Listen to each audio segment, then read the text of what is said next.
الحمد لله رب العالمين والصلاة والسلام على خاتم الأنبياء والمرسلين وعلى آله وأصحابه أجمعين ومن تبعهم بإحسان إلى يوم الدين.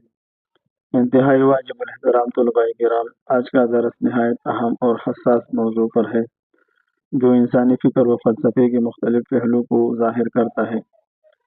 آج ہمارے موضوع کا عنوان ہے اصل نمبر چیز، کہ دلیل الگ چیز ہے اور نظیر الگ چیز ہے۔ مدعی سے تو دلیل کا مطالبہ کیا جا سکتا ہے لیکن نظیر کا مطالبہ نہیں۔ ملحدین کیا کرتے ہیں؟ ملحدین جب کبھی ہمارے سامنے بیٹھتے ہیں تو ہم سے نظیر کا مطالبہ کرتے ہیں کہ ہمیں دکھا دو، تو ہم اسے کہتے ہیں کہ بھائی ثبوت کے میدان میں دلیل چلتا ہے، نظیر نہیں چلتا۔ مثال کے طور پر آپ دنیا کی کسی بھی عدالت میں چلے جاؤ نا، وہاں جج اور جو قاضی حضرات ہے وہ کس چیز کی بنیاد پر فیصلہ کرتے ہیں؟ کس چیز کی بنیاد پر وہ فیصلہ کرتے ہیں؟ تو دلیل کی بنیاد پر۔ جب کسی چیز کے بارے میں دلیل ثابت ہوتی ہے تو پھر وہ چیز کو ماننا پڑتا ہے۔ کل کے درس میں ہم نے بھی وضاحت کی تھی کہ کسی چیز کی ثبوت کے لیے کتنے معیار درکار ہوتے ہیں؟ کسی ساتھی کو پتہ ہے کسی چیز کی ثبوت کے لیے کیا کیا معیارات درکار ہوتے ہیں؟ اگر کسی ساتھی کو معلوم ہو تو مائک کھول لے، وضاحت کر دے، اگر نہ ہو تو پھر میں شروع کرتا ہوں۔ مفتی صاحب 3 معیارات ہے، ایک مخبر صادق ہے۔ وہ تو ذرائع علم ہے نا۔ آپ کی بات بھی صحیح ہے، آپ کی بات بھی صحیح، شاباش، آپ کی بات بھی صحیح ہے۔ وہ تو ذرائع علم 3 ہے، ایک ہوا سے ہمسا ہے، عقلی استدلالات ہے، اور اسی طرح نقلی خبر ہے۔ لیکن کسی چیز کا ثبوت، کسی چیز کے بارے میں، اس چیز کے بارے میں 2 معیار میں نے بیان کی، آپ لوگوں نے اس کو بالکل اپنے دلوں پر لکھنا ہے۔ کسی چیز کی ثبوت کے بارے میں 2 معیار درکار ہوتے ہیں کہ وہ چیز عقلاً ممکن ہو، اور اس کی ثبوت میں آپ کے پاس عقلی یا نقلی دلیل موجود ہو۔ یہ 2 معیار ہر چیز میں ضروری ہے۔ دنیا کی کسی چیز کے بارے میں بھی آپ دعویٰ کر دو نا، اگر یہ 2 معیاروں پر پورے نہ اترے نا تو پھر وہ چیز عقلاً باطل ہوگی۔ اس پر تفصیلی گفتگو ہو چکی ہے پچھلے درسوں میں۔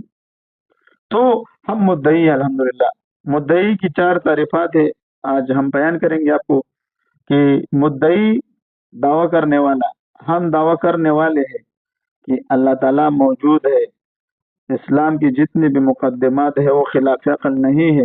یہ کہتے ہیں کہ اسلام کے بہت سے مقدمات خلاف عقل ہے۔ ہم کہتے ہیں کیوں خلاف عقل ہے؟ وہ کہتے ہیں کیا ایسے کیسے ہو سکتا ہے کہ جنت میں انسان کی جسم 130 فٹ ہو؟ ایسے کیسے ہو سکتا ہے کہ جنت میں ایک درخت ایسا ہو کہ اس سے 1000 سال گھوڑے کی رفتار سے سفر کیا جائے؟ تو ہم کہتے ہیں اس میں خلاف عقل کی کیا بات ہے، یہ تو ماوراء عقل ہے۔ اللہ رب العزت ایک چھوٹا سا درخت جب بنا سکتا ہے تو بڑا نہیں بنا سکتا۔ اس میں اسلام کا ایک بھی عقیدہ خلاف عقل نہیں ہے، بس آپ لوگوں نے ان اصولوں کو سمجھنا ہے۔ آج تک ہم نے 5 اصول آپ لوگوں کے سامنے بیان کیے۔ اصل نمبر 1 جو تھا کہ کسی چیز کا سمجھ میں نہ آنا، اس بات کی دلیل نہیں ہے کہ وہ چیز باطل ہے۔ آپ لوگ کے سامنے میں بار بار کیوں دہرا رہا ہوں کہ آپ لوگ کے ذہن میں بیٹھ جائے، یہ آپ کے لیے بنیاد ہے۔ جب آپ ان بنیادوں کے ذریعے ملحدین کے ساتھ بیٹھتے ہو نا تو کوئی بھی ملحد آپ کے ساتھ 5 منٹ بھی گفتگو نہیں کر سکتا۔ جس طرح میں نے اصولوں کے ذریعے اس سے گفتگو شروع کی تو بس خاموش ہو، اس کو پتہ تھا کہ یار میں اس کے ساتھ گفتگو نہیں کر سکتا۔ اس کے ساتھ جب اصولوں کے ذریعے میں گفتگو کرتا ہوں تو اصول کا جواب اس کے پاس نہیں ہے۔ تو ہم نے پہلا اصل آپ کو جو بتایا تھا کہ کسی چیز کا سمجھ میں نہ آنا اس بات کی دلیل نہیں ہے کہ وہ چیز باطل ہے۔ اور دوسرا اصل جو ہم نے بیان کیا تھا کل یا جو آنے والے درس میں آپ لوگوں سے ان 6 اصلوں کے بارے میں وضاحت مانگوں گا۔ صرف آپ نے ان 6 ناموں کو مجھے بیان کرنا ہے کہ اصل نمبر 1 کیا تھا، اصل نمبر 2، اصل نمبر 3، اصل نمبر 4، اصل نمبر 5، اور آج اصل نمبر 6 ہے۔ تو اصل نمبر 2 جو تھا کہ جو بات عقلاً ممکن ہو اور صحیح نقلی دلیل کے ساتھ ثابت ہو جائے اس بات کو ماننا واجب اور لازم ہے۔ اور اسی طرح تیسرے نمبر پر تیسرا اصل جو ہم نے بیان کیا تھا کہ محال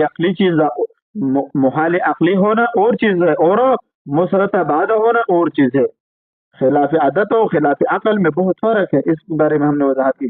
اور اصل نمبر 4 ہم نے وضاحت کی کہ موجود ہونے کے لیے محسوس کرنا اور مشاہدہ کرنا لازم نہیں ہے۔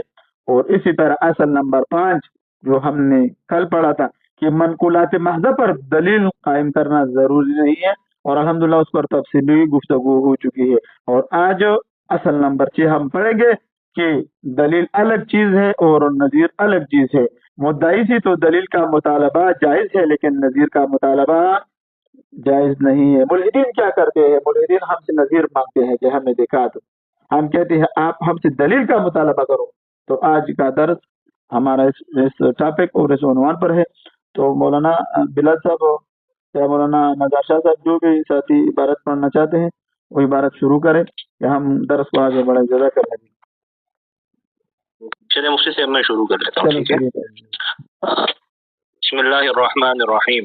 دلیل الگ چیز ہے اور نظیر الگ چیز ہے۔ مدعی سے دلیل کا مطالبہ جائز ہے مگر نظیر کا مطالبہ جائز نہیں ہے۔ وضاحت: مدعی سے دلیل کا مطالبہ کر سکتے ہو لیکن نظیر کا مطالبہ نہیں کر سکتے۔ مثال کے طور پر حضرت موسیٰ علیہ نبینا علیہ السلام کی لاٹھی سے سام کا بننا، اس کے بارے میں تو دلیل کا مطالبہ کر سکتے ہو لیکن نظیر کا مطالبہ نہیں کر سکتے کہ مجھے دکھاؤ، یہ بات صحیح نہیں۔ یہاں پر ملحدین ہم سے نظیر مانگتے ہیں کہ ہمیں دکھا دو۔ اب جب ملحدین کی گفتگو سنتے ہیں یہی نظیر مانگتے ہیں کہ یار کیسے ہو سکتا ہے کہ عیسیٰ علیہ السلام مردوں کو زندہ کرتا تھا، ہم نے تو ایک مردہ بھی نہیں دیکھا۔ ہم سے نظیر کا مطالبہ صحیح نہیں ہے۔ آپ نے کہا ہے، آپ نے کہنا ہے کہ دنیا کے تمام عدالتوں میں ثبوت کے میدان میں نظیر چلتا ہے یا دلیل، پھر آپ نے اس کے ساتھ اس گفتگو کرنا ہے، اس ٹاپک پر گفتگو کرنا ہے کہ مدعی سے نظیر کا مطالبہ۔ ہاں، معجزات کے بارے میں ہم سے دلائل مانگو، اس کے بارے میں ہمارے پاس شواہد موجود ہے۔ اس وقت جو لوگ موجود تھے اس نے دیکھا تھا، اس کے پاس ہمارے عقلی اور نقلی دلائل دونوں موجود ہیں الحمدللہ۔ معجزہ کہتے ہیں اس چیز کے بارے میں، لیکن یہ کہتے ہیں کہ ہمیں دکھا دو۔ پھر یہاں پر ایک سوال آتا ہے، اگر آپ لوگوں کے ذہن میں آئے، ہم نظیر کیوں نہیں دکھا سکتے؟ یہ بات آپ کے سمجھ میں آ رہی ہے کہ ہم نظیر کیوں نہیں دکھا سکتے؟ یہ ہمارے اختیار میں نہیں ہے۔ کسی ساتھی کے ذہن میں آ رہا ہے کہ نظیر ہم کیوں نہیں دکھا سکتے؟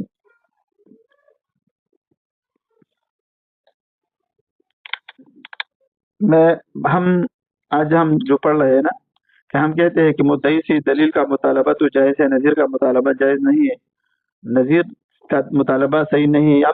ہم نظیر کیوں نہیں دکھا سکتے؟ یہ ذہن میں آتا ہے؟ آپ کی سوال آتا ہے ذہن میں، بنتا ہے یا نہیں بنتا؟ صرف یہ پوچھنا چاہتا ہوں۔ جی مفتی صاحب سوال تو بنتا ہے۔ سوال شاباش، انشاءاللہ اس کا جواب میں آخر میں دوں گا کہ ہم نظیر کیوں نہیں دکھا سکتے۔ اب ہم آتے ہیں کہ ملحدین کا نظیر کا مانگنا خلاف عقل کیوں ہے؟ ملحدین کا نظیر مانگنا یہ خلاف عقل ہے، اس کے بارے میں وضاحت۔ معجزات دین جب معجزات کے حقیقت پر سوال اٹھاتے ہیں اور ان کی نظیر یا موازنہ پیش کرنے کا مطالبہ کرتے ہیں تو اس عمل کو مادی دنیا کے اصولوں پر جاننے کی کوشش کرتے ہیں، اور ہم نے اسلام کی 3 بنیادی مقدمات میں وضاحت کی تھی۔ لیکن معجزہ بذات خود مادی حقیقت سے ہٹ کر ایک غیر معمولی ما فوق الفطرت واقع ہوتا ہے جس کا تعلق فطری قوانین سے نہیں ہوتا۔ مادی دنیا میں ہم جو بھی دیکھتے ہیں وہ فطری قوانین، سائنس اور تجربے کے تحت ہوتا ہے۔ مثلا عبارت شروع کریں، مثلا شروع کریں۔ مثلا جب ہم کسی بھی شے کا وزن یا حجم نامتے ہیں یا زمین کی کشش سطح کو جانچتے ہیں تو ہم ہمیشہ تجربات کی بنیاد پر بات کرتے ہیں، لیکن معجزہ مادی دنیا کی قوانین کے باہر واقع ہوتا ہے اور اس لیے اس کا تجربات یا موازنہ کرنا ممکن نہیں ہوتا۔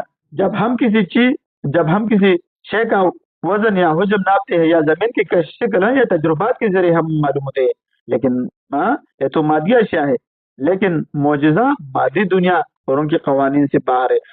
ایمان اور تجربے میں فرق کیا ہے؟ تجربات انسان کو مشاہدات کے ذریعے معلوم ہوتے ہیں، اور ایمان وہ تو ایمان بالغیب کے ذریعے انسان کو آتا ہے۔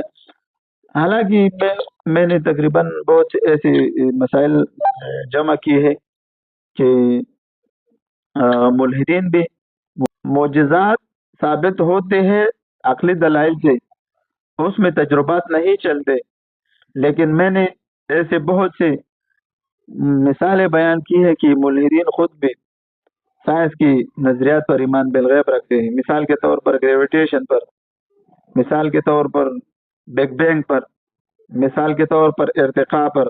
اس کے جتنے بھی نظریات ہیں تمام ملحدین نے تو نہیں دیکھے ہیں نا، ملحدین کا مشاہدہ تو اس کے خلاف جا رہا ہے۔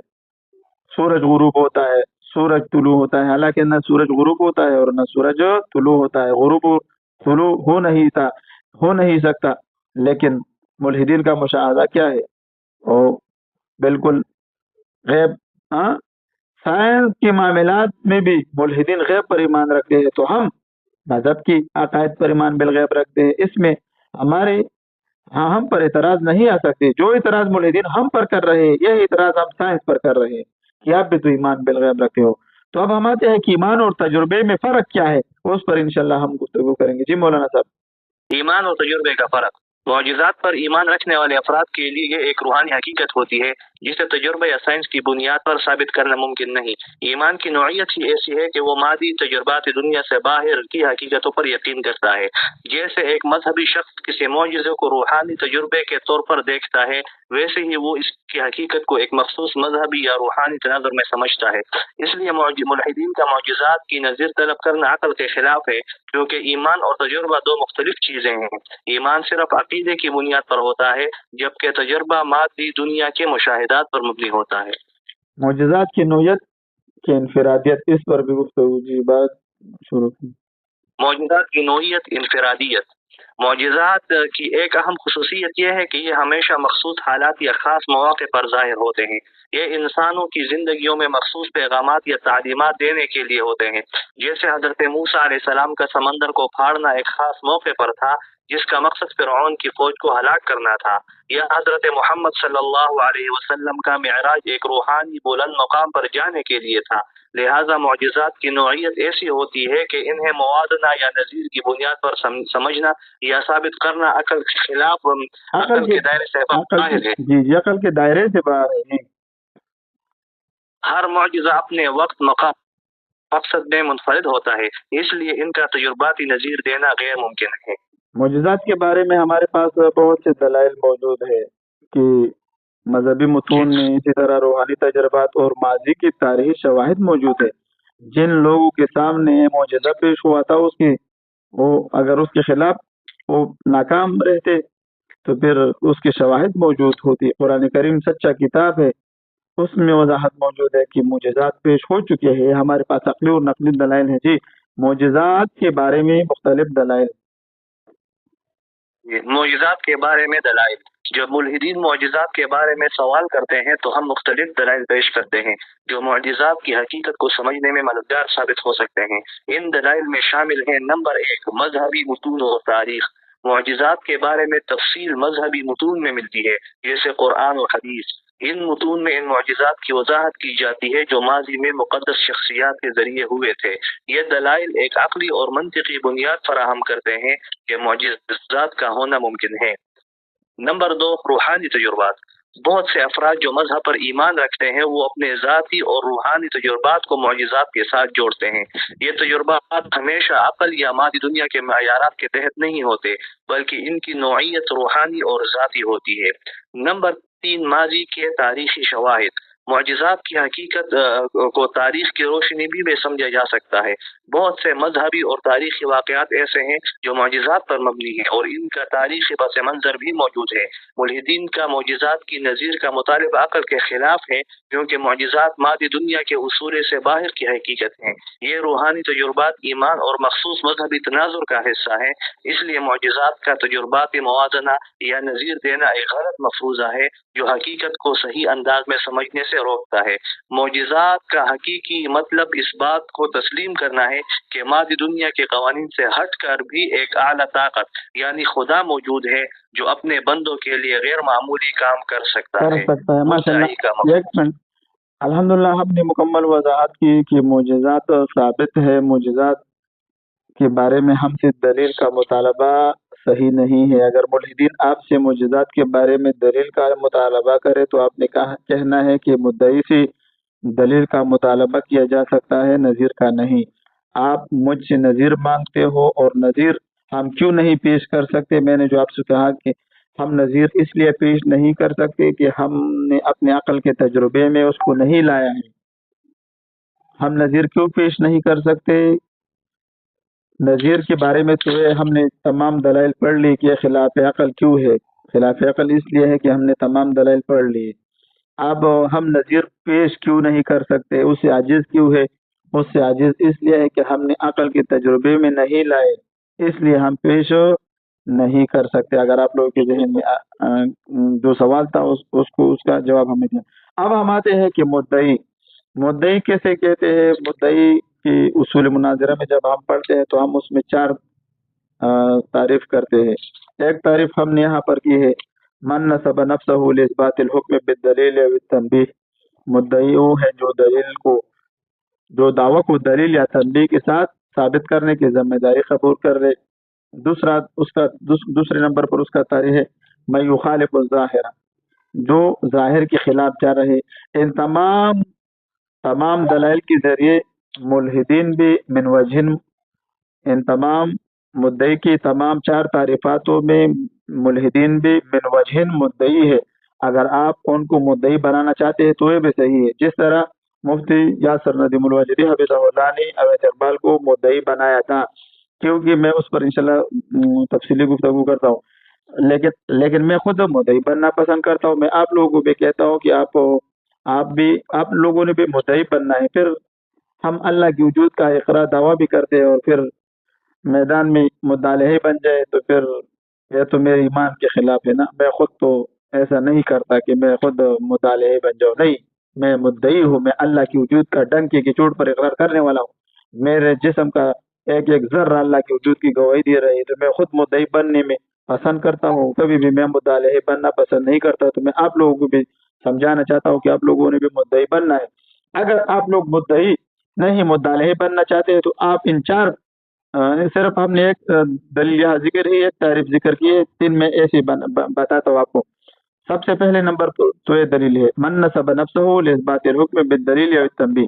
مدعی وہ ہے جو دعویٰ کو دلیل یا تنبیہ کے ساتھ ثابت کرنے کی ذمہ داری قبول ہے۔ ملحدین کیسے اس تعریف کے ذریعے ملحدین کیسے مدعی بن سکتے ہیں؟ ایسے کہ اللہ کی وجود سے انکار کر رہے ہیں، مذہب سے انکار کر رہے ہیں، ما فوق الفطرت جتنے بھی حقائق ہے اس سے انکار کر رہے ہیں۔ اس انکار کے بارے میں وہ مدعی ہے، اس نے دعوت جو کر دیا اس کے بارے میں دلائل اس نے پیش کرنے ہیں، پہلے نمبر پر۔ دوسرے نمبر پر من یخالف الظاہر، مدعی وہ ہے جو ظاہر کے خلاف ہے۔ تمام قوانین فطرت اس بات کی گواہی دے رہی ہے کہ اللہ تعالیٰ موجود ہے۔ اب ملحدین نے ایک نیا دعویٰ شروع کر دیا ہے، من یخالف الظاہر، جس نے ظاہر کے خلاف دعویٰ پیش کر دیا۔ اس پر ان لوگوں کو مدعی آپ بنا سکتے ہیں، ملحدین کو آپ مدعی بنا سکتے ہیں اس تعریف کے ذریعے بھی کہ اس نے ظاہر کے خلاف دعویٰ پیش کر دیا ہے۔ تیسرے نمبر پر المدعی من اذا ترک ترکا، اگر مدعی اپنا دعویٰ چھوڑ دے تو اس کو چھوڑا جائے گا۔ اگر ہم کہتے ہیں یہ بھی، اس پر بھی ملحدین ہم مدعی بنا سکتے ہیں۔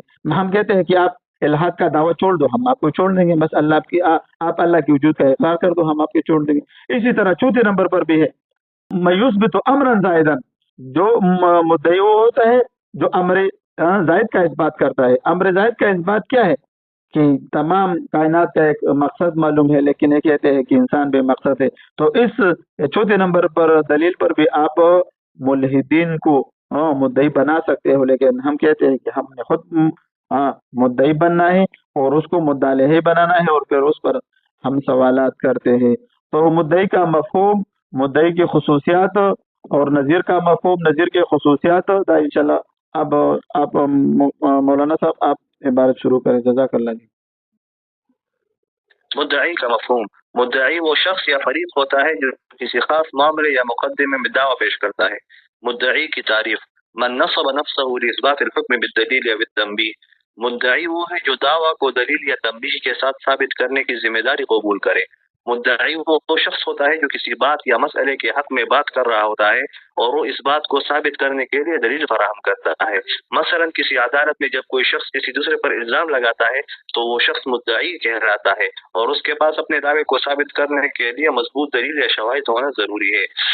مدعی کی خصوصیات: دعویٰ کرنا: مدعی وہ شخص ہوتا ہے جو کسی معاملے میں حق یا غلطی کا دعویٰ کرتا ہے۔ دلیل کی ضرورت: مدعی کو اپنے دعوے کو ثابت کرنے کے لیے دلیل فراہم کرنا پڑتی ہے تاکہ اس کا موقف درست اور قابل قبول ہو۔ شواہد اور گواہیاں: مدعی کو اپنے دعوے کے حق میں شواہد، دستاویزات یا گواہیاں پیش کرنی پڑتی ہیں۔ ایک منٹ صبر کریں۔ شواہد اور گواہیاں، ہم مدعی ہیں نا، ہم شواہد بھی پیش کر سکتے ہیں اور گواہیاں بھی پیش کرتے ہیں اور نقلی خبر بھی پیش کر سکتے ہیں اللہ کے وجود پر۔ ہم نے وضاحت کی کہ علم کے ذرائع حواس بھی ہے، عقلی استدلالات بھی ہے اور نقلی خبر بھی ہے، جیسے ہم وہی کہتے ہیں، اس کے ذریعے اللہ کا وجود بھی ثابت ہے اور تمام مذہبی عقائد ثابت ہے۔ نظیر کا مفہوم کیا ہے؟ جی، نظیر کا مفہوم: نظیر ایک موازنہ یا مثال ہے۔ نظیر کا مقصد یہ ہوتا ہے کہ کسی خاص صورتحال یا صورتحال کی وضاحت کرنے کے لیے کسی دوسرے معاملے کو مشابہت دکھائی جائے۔ نظیر ایک نوع کی تشبیہ ہوتی ہے جس میں دو چیزوں کے درمیان موازنہ کیا جاتا ہے۔ ایک منٹ صبر کریں، اب یہاں پر ایک منٹ صبر کریں۔ ایک جواب تو میں نے آپ کو کر دیا کہ ہم نظیر کیوں پیش نہیں کر سکتے۔ پہلے نمبر پر جو میں نے جواب کیا، پہلا جواب یہ تھا کہ ہم نے اس کو عقل کے تجربے میں نہیں لایا۔ دوسرے نمبر پر ہم نظیر کیوں پیش نہیں کر سکتے کہ نظیر ایک موازنہ یا ایک مثال ہے اور اللہ کے بارے میں ہم مثال پیش نہیں کر سکتے۔ اللہ کے بارے میں ہم مثال پیش نہیں کر سکتے۔ مثال کے لیے صورت درکار ہوتا ہے۔ مثال کے طور پر آپ تاج محل، اسی طرح وائٹ ہاؤس، جتنے بھی عجائبات ہیں نا، آپ اس کی مثال دیتے ہو تو اس کی صورت کے ذریعے اس کی مثال دیتے ہو، اس کے ذاتی اجزاء کے ذریعے مثال دیتے ہو، لیکن اللہ تعالیٰ اجزاء اور صورت، شکل اور صورت سے پاک ہے، اس لیے ہم نظیر پیش نہیں کر سکتے۔ جی، نظیر کی خصوصیات آپ پڑھ لیجیے۔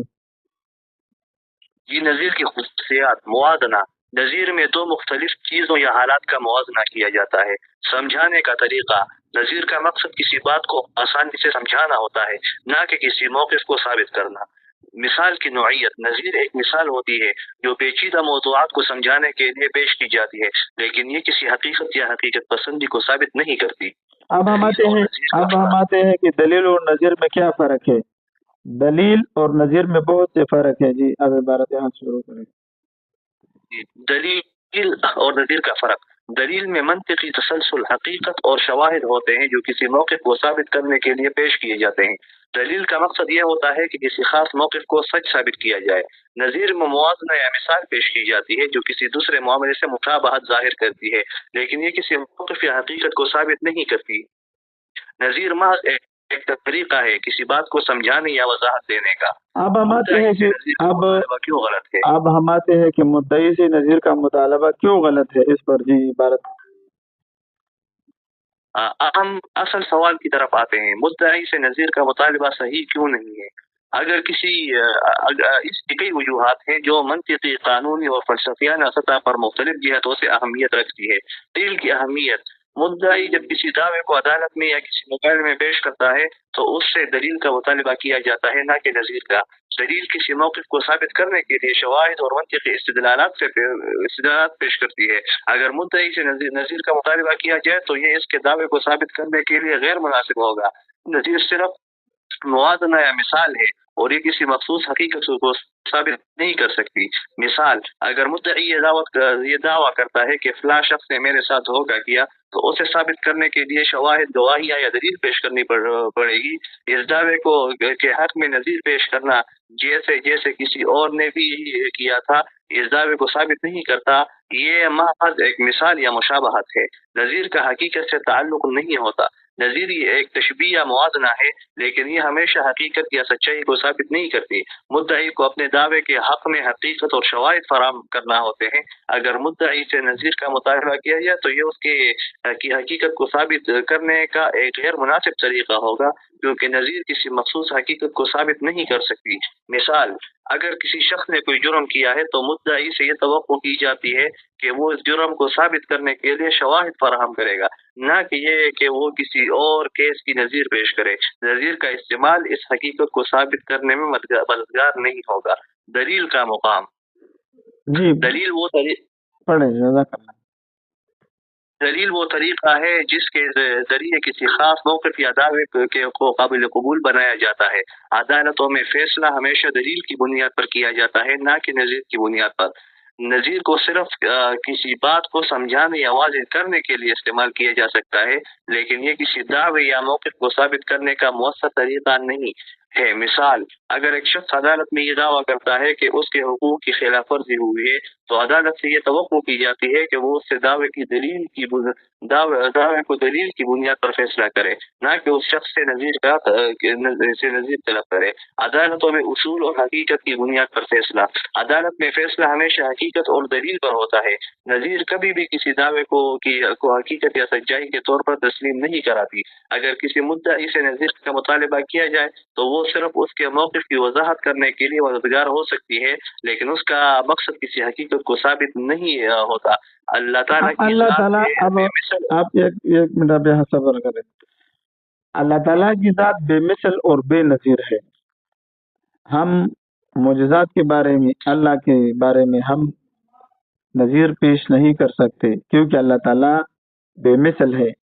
لیس کمثلہ شیء وہو السمیع البصیر۔ اللہ جیسا کوئی ہو نہیں سکتا۔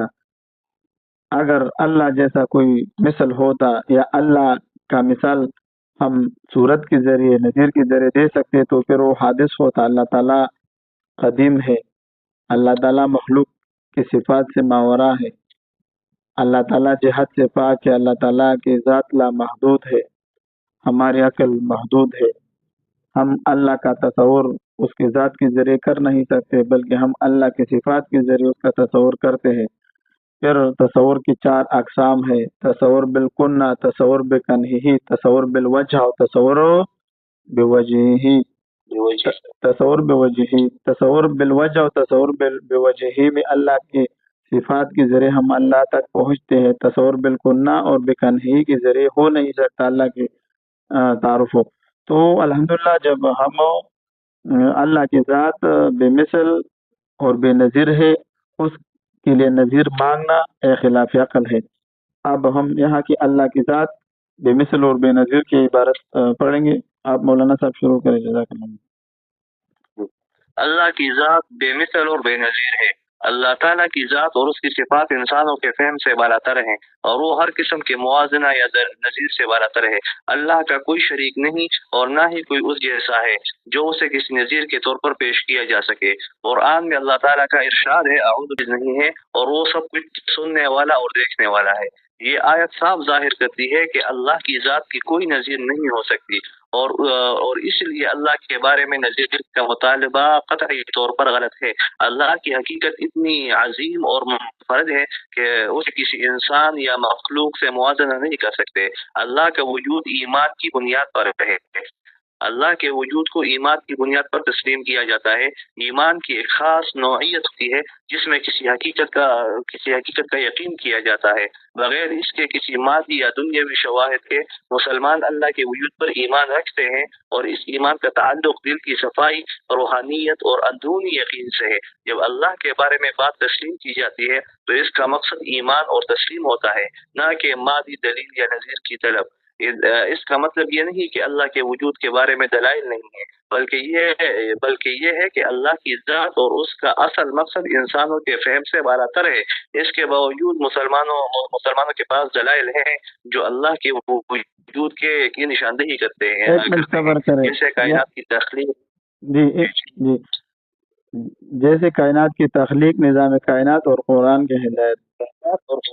جی ملحدین، ایک منٹ صبر کیا۔ ملحدین کیا کرتے ہیں؟ ملحدین ہم سے جو دلیل مانگتے ہیں وہ نظیر مانگتے ہیں، تو ہم نے وضاحت کی کہ نظیر کا مطالبہ صحیح نہیں ہے۔ ایک ملحد مجھ سے پوچھ رہا تھا اگر آپ غیب کے ذریعے اللہ کو ثابت کرنا چاہتے ہو تو میں نہیں مانتا۔ میں نے کہا غیب کا تو یہ مطلب نہیں ہے کہ وہ موجود نہیں ہے، غیب کے لیے تو اپنے دلائل موجود ہے کہ وہ موجود ہے۔ پھر میں نے تقریباً 5-6 مثالوں سے اس کو سمجھایا کہ یار آپ بھی یہ مانتے ہو لیکن دیکھ بھی نہیں سکتے، مشاہدہ بھی نہیں کر سکتے، اس کا نظیر بھی نہیں کر سکتے، پھر کیوں مانتے ہو؟ پھر وہ لاجواب ہوا۔ اللہ کے بارے میں نظیر کا مطالبہ کیوں غلط ہے؟ آپ شروع کریں عبارت جی۔ کہ اللہ کے بارے میں نظیر کا مطالبہ کیوں غلط ہے؟ اللہ کی ذات اور صفات ایسی ہیں کہ ان کا کوئی موازنہ یا نظیر ممکن نہیں۔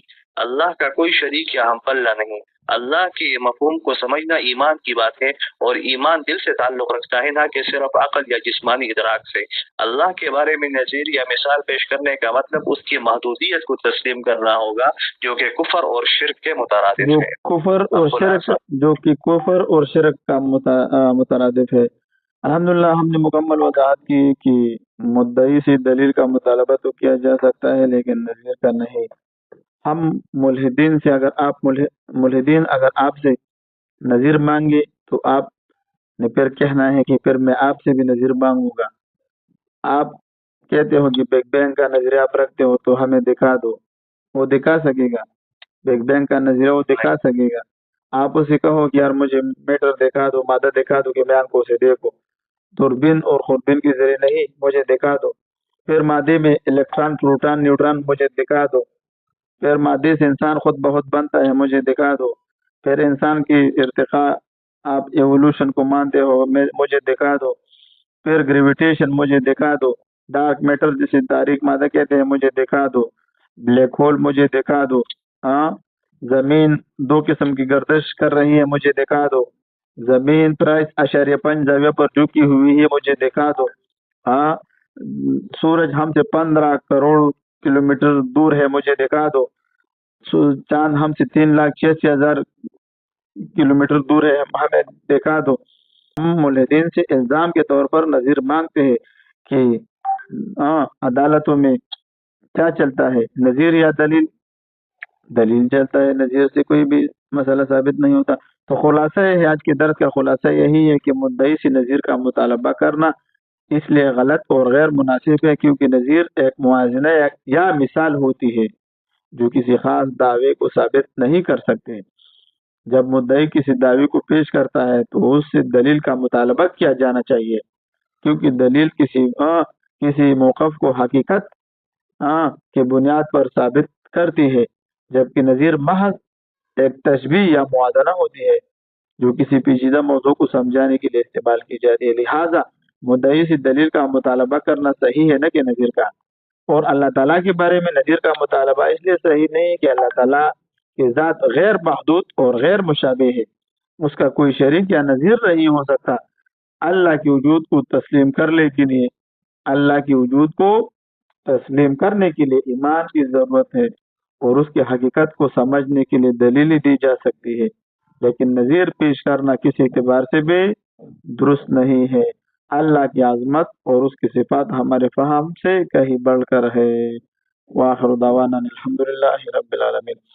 اصل نمبر 7 انشاءاللہ کل پڑھیں گے۔ دلیل عقلی اور نقلی میں تعارض کی 4 صورتیں ہیں، انشاءاللہ یہ پڑھیں گے۔ تو